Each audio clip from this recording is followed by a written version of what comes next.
Basically, I heard that in Canada, all the chicken doesn't have antibiotics, so I am here to try a McChicken, see if it's like better than an American McChicken. One thing that I will say is that American McChickens are literally $2, like on the dollar menu, and it costs me like $5.25 here, so I'm curious.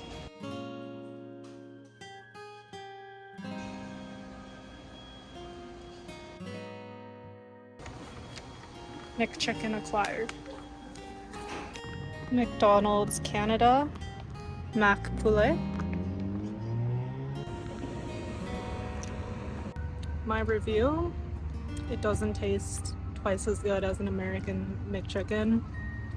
It's like less crunchy, maybe less deep fried or something. I don't know.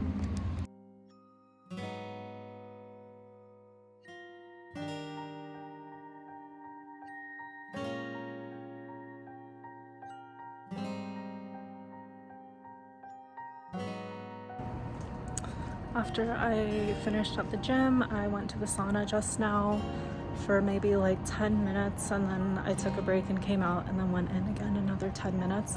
It smells super good, like because of the natural wood. It's not as like eucalyptus scent as Equinox, but it was still pretty nice. I'm flying back to New York in the morning, so it's probably the end of all the footage that will be shot in Canada. I feel like there's a lot of things that I like didn't film or need to talk over, or just like give my general thoughts about the trip, or like tips for if you are looking to visit Calgary or Banff. So I will probably film another segment once I get back to New York too.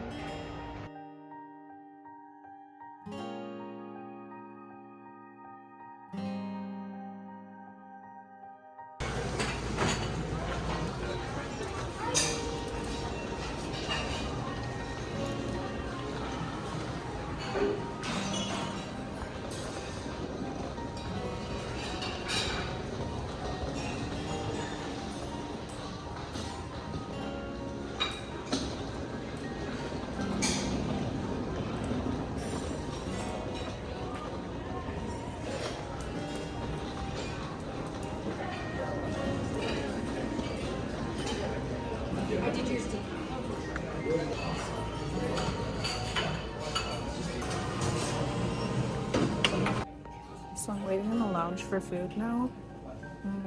I ordered and then they said between 10 and 30 minutes, but my flight leaves in 40 minutes, so I should probably leave in like 15. We'll see. Guys, this French vanilla coffee is so good. My food is here. I got a muffin and a breakfast sandwich. I got another French vanilla coffee to go.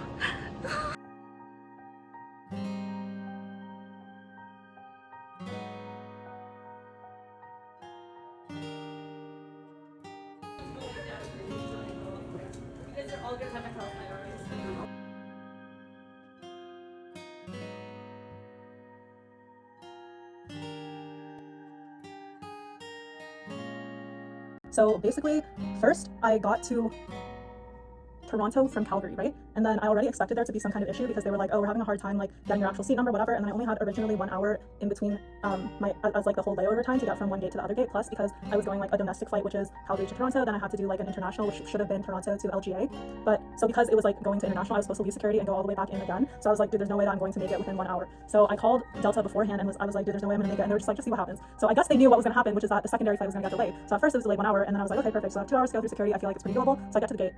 And then it's like fine, I guess. But then the real problem starts when that flight keeps getting delayed. First it was like to 7, then it was like to 8, then it was to 9, and then by 9 people were getting really mad because it was like 4 hours of delay. So then people were like, oh, okay, like what's going on? And the excuse that the airlines were giving, the airline attendant was giving, was that there was like bad weather, there was like a thunderstorm, which is like true. It was kind of lightly raining outside and stuff, but other flights were like taking off and stuff like that. There was even a Toronto to New York flight that was supposed to leave like after us, but they all boarded and left while we were still like waiting at the gate, and they were at the gate next to us, so it was like extra insulting. It was just like super weird. So anyways, the rain finally like stops or whatever, and they're like, okay, now you guys can get on the plane. So everyone boards the plane, sits down, like puts up their check bags, or they check their bags and then put their like carry-on bags in the thing. We're all just like waiting there.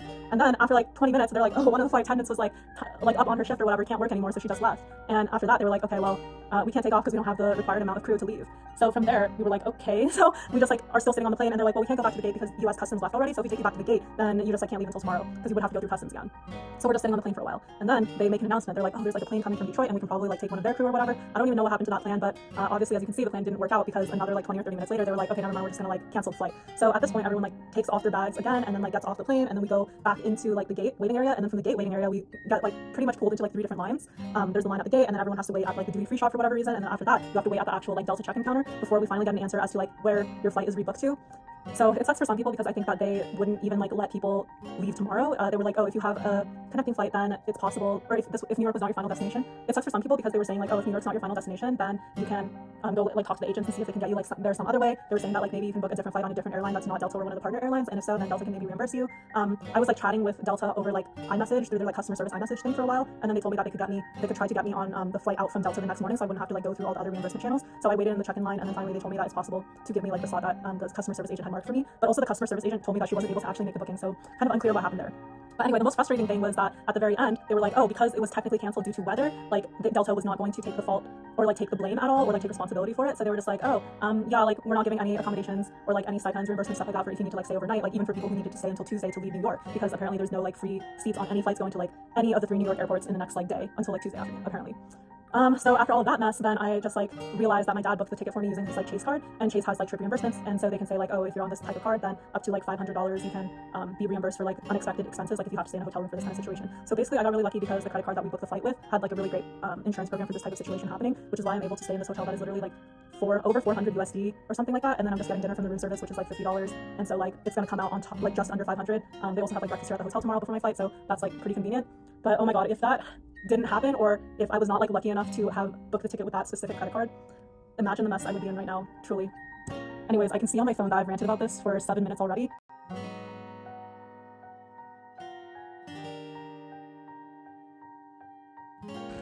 As you can see, I did not make it home. I'm here in my hotel room, sponsored by Chase Trip Delay Insurance. So actually, thank you, Chase.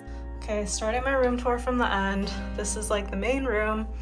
They gave me this cute coffee machine. Well, what's in the closet? I mean, a safe ironing board. I guess that's normal. The bathroom. Wow, I like the lights. There's no bathtub, but it looks like a nice shower. A really big mirror. Nice TV, flat screen, huge king bed. Oh, 11:11. Oh, it changed to 12 just as I said that. Spooky. Water that I stole from the lounge downstairs, water that they gave me. This is like the Sheraton inside the airport, so I guess we are looking directly at the airport. I'm pretty sure I was exactly in this terminal too. But yeah, that is the room tour. I got my food. Also, I forgot to mention this, but I was talking with the lady that was taking my order in like the Sheraton Lounge Club thing or whatever, because I happen to be like a Marriott member, so I guess they let me into the club. I'll put footage of that as well because I took some videos. It's where like the breakfast thing is gonna be tomorrow too. But anyway, that woman was so nice, and I was like chatting with her, and she was asking me about the flight delays and stuff like that. But look what she wrote on my bag for the takeout. That's so nice. I appreciate your presence. Also, her handwriting is so good. It's fancy looking. And also here's my food. So also by the time I ordered, it was like past 10.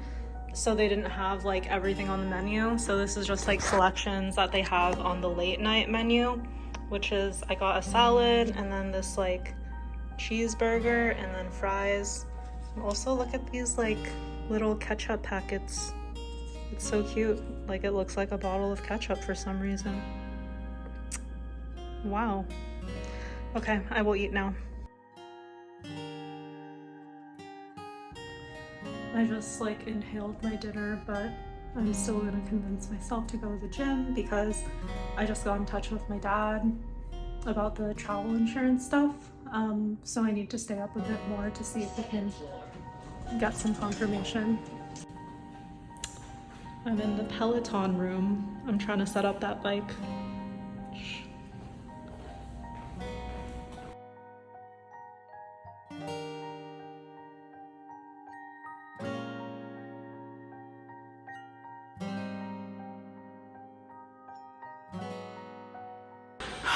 Ein kleiner Ausblick hier super. Auf das, was vielleicht noch folgen wird. I just got my ass beat so bad. It's not funny. What the fuck?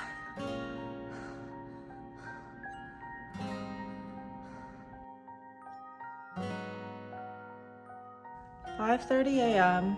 We'll see if I get back to New York now."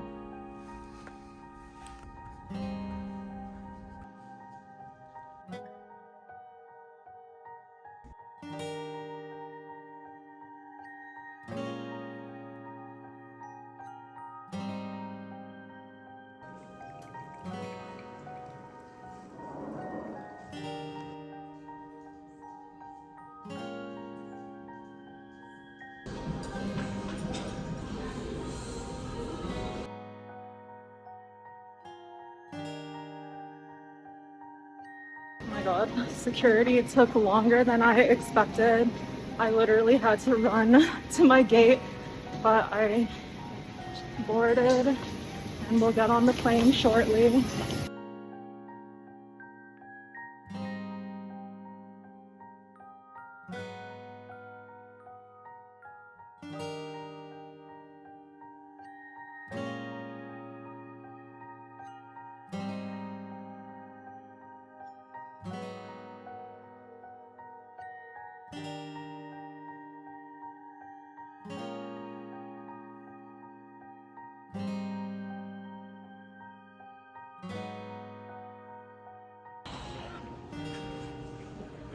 We made it.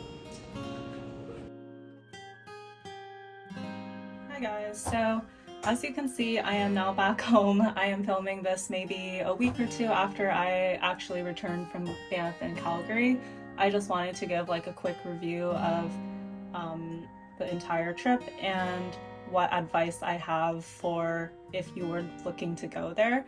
So the first thing I will say is scenery is absolutely incredible. Like, just can't say more than that. I would say most people are going in the summers, and I've actually heard that the time that I went, which is kind of like mid or late August, is one of the best times to go, just because it's usually like the warmest time. There's actually several days when we were there where the weather was almost like too hot, like 80 or 90 degrees. Second tip is, I would say for sure bring bug spray, especially if you're susceptible to getting bug bites such as I am.